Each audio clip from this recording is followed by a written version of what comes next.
The financial position of the Northern Eagles has reached crisis point, and not just in the club's books. After distancing themselves from the boardroom problems in recent weeks, the players are now very concerned about the state of the joint venture and if their contract payments will be honoured. The Northern Eagles' financial problems hadn't been mentioned between the players, not until this week. Quickly it has become the topic of conversation, and the distractions are increasing. Although we try and divorce ourselves from the political side of things and the boardroom level and concentrate on the footy, but you probably have to talk to the players to see if it has a major effect on their performances. I think a lot of clubs are in the same position as we are here, and you know, the best thing we can do as a team and as a club is to win some more matches and hopefully find that form that we can show in certain halves of the match and continue for the full match, and I think that'll solve a lot of our problems off the field as well. The reason behind their current financial position is the club's over-ambitious annual budget. Sources within the club claim it was disgracefully administered. It could very well be the players who paid the ultimate price, as there are now grave concerns they won't see their contract money, and building for the future is simply impossible. We're slowly getting better, and it certainly takes time to build a footy club, you know. And I would like to have built on the team for next year, but whether we're allowed to do that remains to be seen. Several players are off contract at season's end. Adam Muir, the biggest name, and he will not be retained in the current climate. Jeff Tooves has taken up the option for one final year, but it's believed he is coming under increasing pressure from the club to retire, and the reasoning is solely financial. The way league has changed over the years, you know, clubs are run probably a bit more like a business, so you know, that's a possible point, but saying that as well, I mean, the club has been loyal to me and I've been loyal to the club. The Eagles trained sharply today, putting their problems aside for their crucial match against the Roosters. The boys from the Peninsula are just out of the top 8 on points for and against. Origin players Adam Muir and Brett Kimmorley are carrying minor injuries from Sunday's decider. They were given the day off today. And rugby league is not without dramas of its own tonight, with the future of the Northern Eagles in serious doubt. Merger partner Manly is demanding the league bail out the cash-strapped alliance, forcing the NRL board into an emergency session. The ultimatum from Manly League's club chairman Ken Arthurson is blunt. Bail out the Northern Eagles, or Manly as licence holder for the joint venture will take over. Arthurson says if the licence returns to Manly, all players contracted to the cash-strapped Northern Eagles will be paid in full. In the entire period of Manly's 55-year existence, the club has never not honoured a commitment. We do not intend to start now. Ken has suggested the players will be paid for this year at least, and so that's something that the players can at least rely on. Northern Eagles chairman Ian Thompson says the joint venture will survive for now, but does not know for how long. As we stand here today, we're still meeting our expenses as and when they fall due, so there's no legal reason for us to close the doors. This afternoon, the NRL board met to consider Arthurson's demand. And Arthurson has advised me today that they will play as the Northern Eagles and will play games both at Brookvale and North Power Stadium. With Manly stating their intentions to go it alone if or when the Northern Eagles fold, the hopes of the North Sydney Bears surviving and playing on the Central Coast rest with one man. To have a team on the Central Coast fully funded I just think it's a mandatory. John Singleton has ridden in as the Bears' financial backer and possible saviour, slamming the NRL for crying poor over the addition of an extra team to next year's comp. How it cost $35 million to run the league, I don't know, because in Arco and Quali's day it was just the two of them, a few mates and a couple of secretaries, and pies for the vice presidents on a Monday night. They managed to run the Winfield Cup, the Amco Cup midweek, the State of Origin and the Test. They even had kangaroo tours, so I think there's a bit of fat there. If the Northern Eagles do fold, which now seems likely, Manly have promised to take up the slack and meet the player payments. The club could also take its place alone in the NRL's proposed 15-team competition next year. We still believe, the board still believes, that for the joint venture to work would be in the best interest of rugby league. However, we are faced today with a situation where it may not continue, and if it doesn't continue, then Manly get the licence because of the deed of arrangement they have with North Sydney. A rejuvenated Sea Eagles intend to play their games at both Brookvale and Gosford, but Singo says they won't be welcome on the Central Coast. See, the fans ultimately decide, And if you go up the Central Coast, they hate anything worse than the Northern Eagles of Manly. You know? They want a Central Coast team. So, I don't know about. Imagine saying to Graham, well, isn't it good? Arco's going to play a few games on Gosford. The people at Gosford are going to say, oh, you know, they're not going to be that happy. Singleton has ruled out any legal battle for his Central Coast Bears and plans to run a non-profit organisation. All that remains is for the NRL to issue a licence and hand out the same grant they give every other club. More drama for the embattled Northern Eagles in the wake of Manly's takeover push. Both joint venture chairman Ian Thompson and club CEO Graham McNaney have refuted reports the Eagles won't be able to field a team for tomorrow night's clash against the Sharks. The Northern Eagles admin block has become a bunker for the besieged team. Their latest drama, rumours they won't field a team tomorrow night because of their imminent takeover by Manly. We will be fielding a team tomorrow. We play the Sharks at Shark Park at 5:30 and the entire team will be there. Our office is still open. We're fulfilling commitments. We're paying our way at the moment. As rumours mount about the Northern Eagles' viability, the club's administration is fighting to save the joint venture.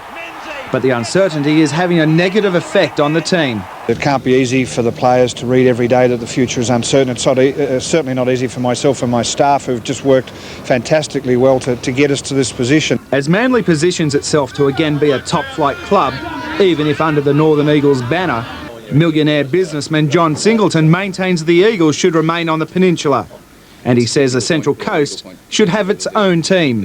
And if you go up the Central Coast, they hate anything worse than the Northern Eagles of Manly. You know? They want a Central Coast team. Singleton's proposal would mean a 16-team competition next year, and that's at odds with the NRL and most of its clubs who want a limit of 15. He says that's bad business. Imagine not selling Weet-Bix on the Central Coast or Tooves. I mean, this is a major market. Well, a good old Donnybrook is expected tonight. A joint venture board meeting of the troubled Northern Eagles is underway. The likely outcome may well be, God forbid, court action between Norths and Manly. Tony Peters joins us from the meeting. What's going to happen? Well, Tim, it looks like Rugby League's version of Big Brother, doesn't it? The meeting is now underway in the building behind me as we speak. I think it's likely to be a stalemate tonight, Tim. The Northern Eagles board at the moment really have their hands in the situation as far as Manly goes. They have the Manly members going in there now, Ian Thompson and Paul Vaughton among them, the Manly and Northern Eagles people. They want the joint venture to run its course, and if and when it folds as expected, the licence then reverts back to Manly. Now, the North Sydney members oppose that. They don't want the licence going back to Manly, so they have two options. One, they call for a 16th team, which John Singleton would be controlling. Now, he'd own 80% of it, Tim, which means North Sydney Bears would get basically 20%, very little at all. Then the other action is that North Sydney now threatening litigation if the joint venture fails. Any drama that comes out of this tonight, Tim, we'll have later in sports tonight, but it's a mess. Yeah, it certainly is. John Hopewadi returned to the scene of the crime and to a frosty reception on a cold winter's night at Leichhardt Oval. But it looked like Hopper would have the first laugh. That was until the video referee denied this effort. But revenge was sweet. He robbed former teammate Ben Galea of the first try. Will Hopewadi get in? Galea stumbles and Hopper can pick him up. The first quarter of the match was trialless but entertaining. Owen Craigie capitalising on a higher percentage of the football. Now the kick. Craigie's picked it up on his toes and has he scored the try. The Eagles had a second try disallowed, albeit controversially, and trailed by 8 at half-time. Last pass was forward. Inconsistency has been the Eagles' biggest on-field concern. Off-field, their financial problems have taken its toll, while the Tigers' faint hopes of a finals berth have lifted them immeasurably. Accelerates fullback to beat. Does he get it down this time? He does. And the 16 points to nil, but the Tigers' best was yet to come. The win played its part in the try that sealed the victory. Kane to Terry Hill. Now they're going to score a try. Tyrone Smith goes himself. Back there to Joel Kane. What a pick-up one-handed. Well, that was a miracle. It was the club's biggest ever winning margin, 38 points to 6, as the nightmare worsens for the Northern Eagles. Jerry Mesher, Tooves to beat. He goes through him and will score, but will go. 38-6 it ended, the Tigers' third win in a row and their biggest ever winning margin. Owen Craigie starring with 2 tries, while Joel Kane contributed 18 points from a try and 7 goals. Oh, I probably should say we're all very embarrassed by that performance. We certainly haven't got our minds on the job at the moment, and we're very much down on confidence, you know. And it's probably fair to say our senior players are the ones that are down. think the kid in the grandstand hit the nail on the head. He yelled out, he says, come on Tigers, he said, this mob don't want to win. And I thought, I can handle that, yeah. I think they just showed some dedication out there tonight. Terry Hill ran, who was it, the fullback down? Ran the fullback down the first 10 minutes, and I think that changed the game. Everybody got on the back of Terry and he led them forward.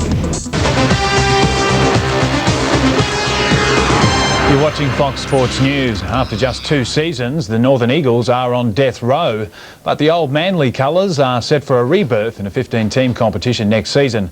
Eagles chairman Ian Thompson has told Fox Sports the NRL joint venture club is as good as finished and will simply concentrate on struggling through to season's end. It seems the Northern Eagles will make it to the end of the season before the coffers dry up for good. Chairman and former Kangaroo Ian Thompson says the options have finally run out. Neil, I think effectively we have. I mean, in any rescue package that the Northern Eagles requires, there's probably a finite list of people who can offer that sort of assistance, and I would think that we've exhausted all of them. But I think there was a point last week where I thought it probably is over. Will you make the end of the season? All things being equal, we will. But that's reliant on us receiving money which is due to the club, and that's a variable over which we have no control, or very little control. So, to all intents and purposes, if everything remains the way it is and goes the way it should go, and they're pretty. Yeah. There's a few qualifications in there. You're talking about money that's owed to the club. In terms of money that's owed to the club. But if all that sort of follows, we should be able to make the end of the season. So what are we looking at here? Manly Warringah playing in the Manly colours in 2002? Well, Manly have already signalled their intention that they're prepared, and not only prepared, but are willing and able to take up the licence that is justifiably and legally theirs. Certainly, Ken Arthurson has signalled his intention to honour the commitments to the players for the Northern Eagles if, in fact, they are losers in this exercise. In saying that Manly will pick the licence up and run with it, there's every expectation at that point that Norths will no longer be part of it. And I mean, that's a dreadful thing to happen to the game. I mean, people jumped up and down about Souths not being part of the competition, and while Norths weren't as successful as Souths in the past, they still were one of the original clubs. And I think if that happens, that they are no longer part of a competition, well, that will be a sad thing for the game. The intentions are there, the money's not. The players look as though they've had a gutful. The fans are walking around saying it's the worst merger in footballing history. Yeah. You must get that. You do. The other thing they seem to come to me out is they seem to think I'm being paid a fortune out of this. And let me say for the record, there's no money in being chairman of the Northern Eagles.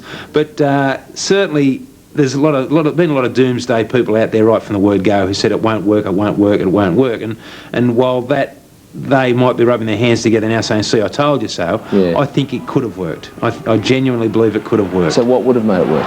Time.